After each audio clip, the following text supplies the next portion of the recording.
Assalamualaikum warahmatullahi wabarakatuh. Waalaikumsalam warahmatullahi wabarakatuh.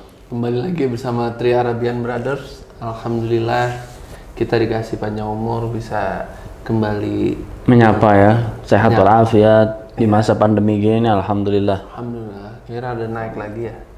Tapi masa yang sembuh juga alhamdulillah ya, Banyak ya. cukup banyak alhamdulillah. Insya Allah kita dilindungin semua. Insyaallah dan juga penonton diberikan penjagaan, kesehatan walafiat, dijauhkan dari wabah corona. Amin ya rabbal alamin. Ya Rabbal Alamin.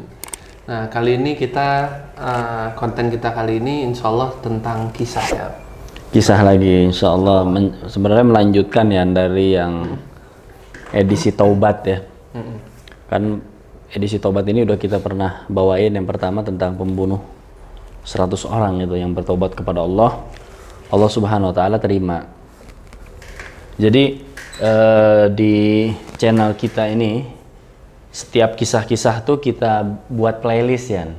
Jadi kalau udah sampai 5 edisi kita bikin di satu playlist. Jadi orang-orang yang atau penonton yang mau lihat itu enak. Kalau Paket nyarinya gitu ya, untuk taubat atau orang tua ya, atau kisah-kisah lain lah ya.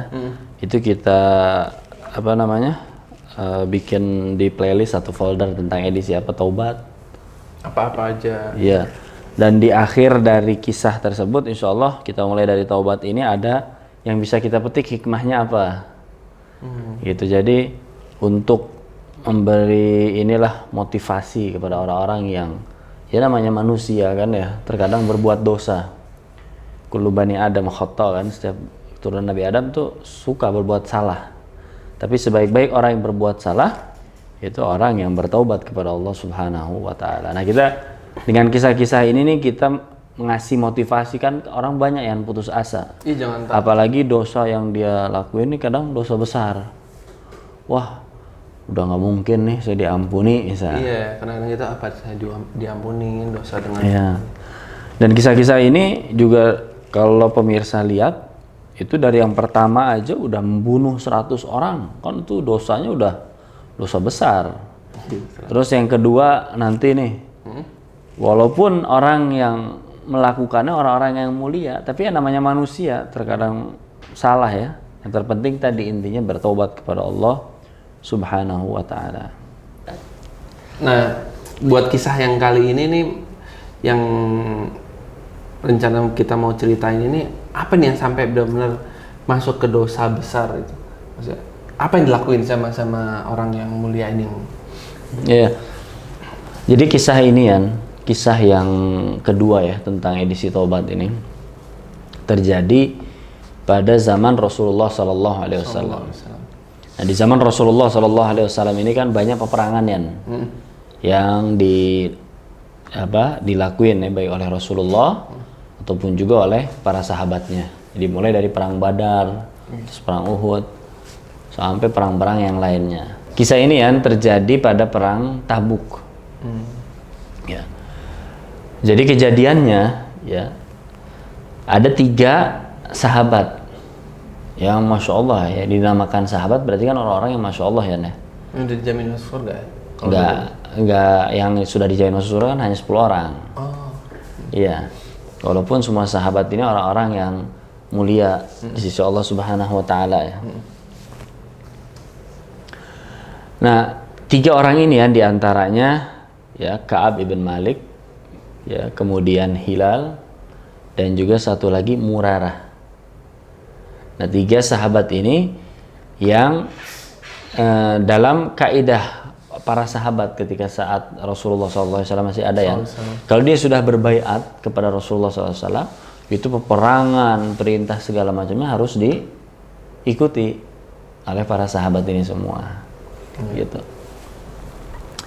Nah, 3 sahabat ini sebenarnya orang-orang yang senantiasa masya Allah ya selalu lah, apalagi Ka'ab ibn Malik ya, di kisah ini yang paling dominan diceritakannya Ka'ab ibn Malik ya, ketika beliau bertaubat ya, dalam kisah ini bertaubat atas kelalaian atau dosa yang dia lakukan pada perang Tabuk ini.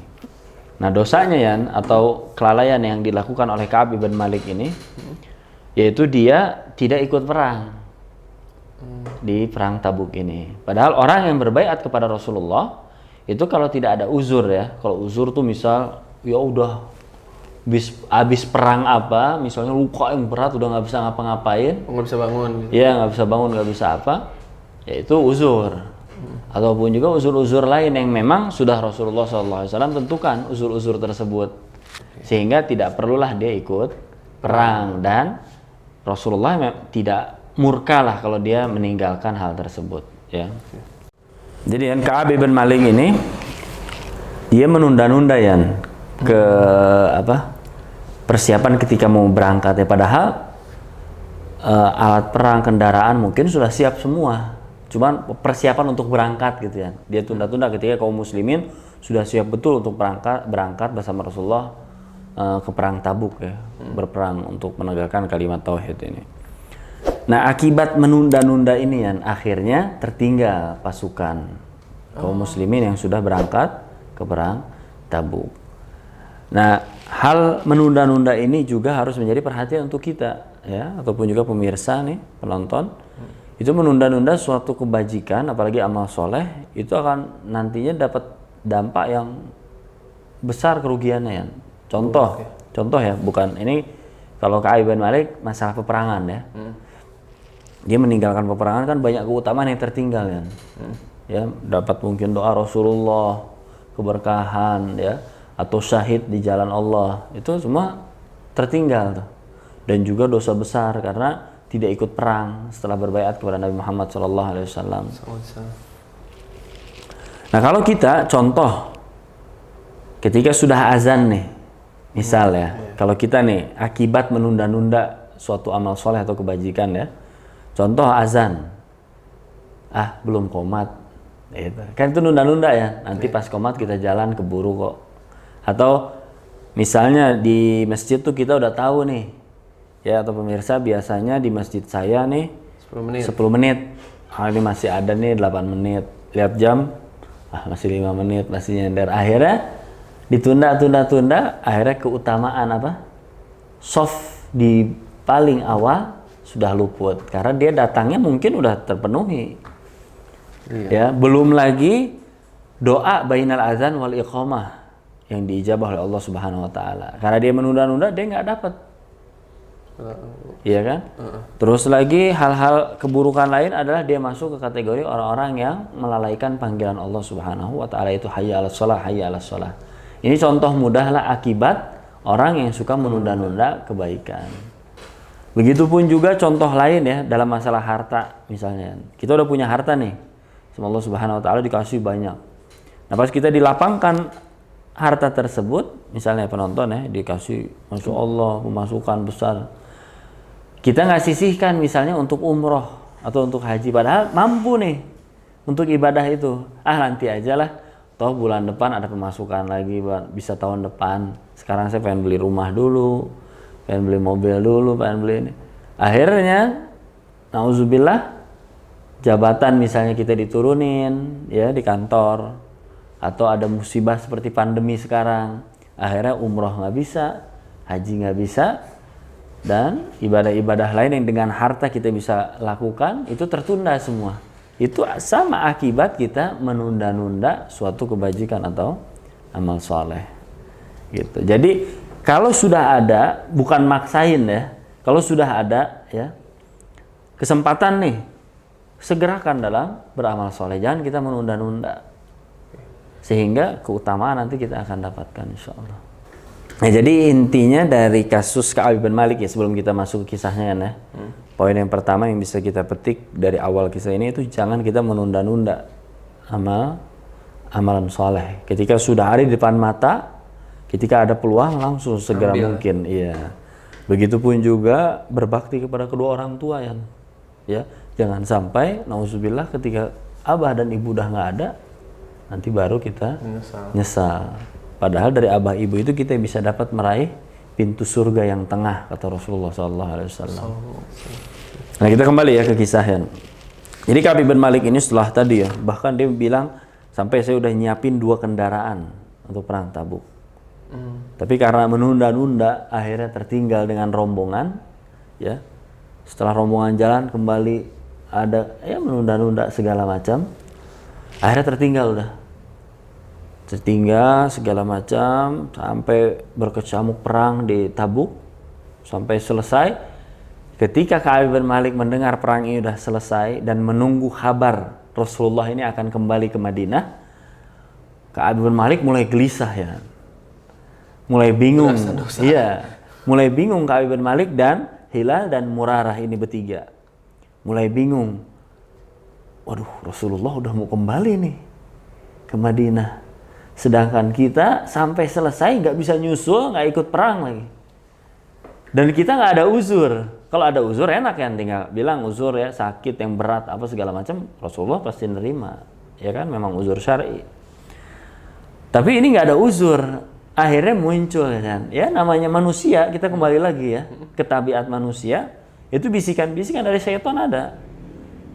Saya berbohong aja ya, saya buat alasan gini-gini segala macam. Namun subhanallah ya, yang namanya sahabat karena keimanan yang sangat besar ya, dia tetap tidak mengikuti orang-orang munafik. Karena yang tidak ikut perang itu rata-rata orang-orang munafik. Yang ketika ditanya sama Rasulullah, dia selalu jawabannya itu berkelak kan, ke sini ke sana, nggak jelas dan berbohong lah intinya. Biar dia itu nggak mau perang dan takut mati di jalan Allah Subhanahu wa taala jihad. Nah, Ka'ab bin Malik dengan 3 sahabat ini enggak. Ketika ada godaan-godaan seperti itu ya. Namanya orang ketika berbuat dosa kan, pasti ada ya godaan-godaan. Apa kita berdusta aja ya, berbuat alasan gini-gini segala macam, kata Ka'ab bin Malik. Tapi setelah itu dia kembali menguatkan imannya. Tidak, aku mengetahui bahwa Rasulullah SAW ini adalah utusan Allah. Pasti Allah Subhanahu wa taala mengabarkan, dan segala apa yang dikabarkan kan oleh Rasulullah itu wahyu kan ya. Apa yang dikeluarkan wahyu. Pasti bakal diketahui oleh Rasulullah SAW dan makin berlipat-lipat dosanya, na'udzubillah. Akhirnya aku akan jelaskan dan katakan apa adanya. Karena aku lalai dan ya tidak mengikuti perang lah, apa adanya, tidak ada uzur. Akhirnya Rasulullah kembali sampai ke kota Madinah. Rasulullah ya sudah menjadi khasnya ketika pulang dari perang atau dari safar itu Rasulullah sholat 2 rakaat. Ini menjadi sunnah juga untuk kita. Jadi kita kalau dari safar ya penonton atau pemirsa, dari bepergian pulang itu sholat 2 rakaat yang bagus di masjid yang ada di sekitar kita yang dekat. Misal kita dari umroh atau kita dari luar yang jauh pulang, kita sholat dulu 2 rakaat. Ada juga yang membolehkan kita sholat di rumah. Ya. Rasulullah seperti itu, sholat 2 rakaat. Kemudian duduk dan menanyakan siapa saja yang tidak ikut perang bersama kita.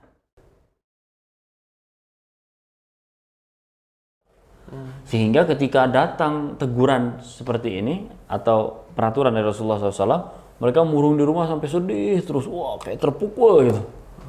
Datang fitnah dari luar yaitu utusan Raja Ghassan. Malah ditambah lagi hukuman oleh Rasulullah SAW memerintah.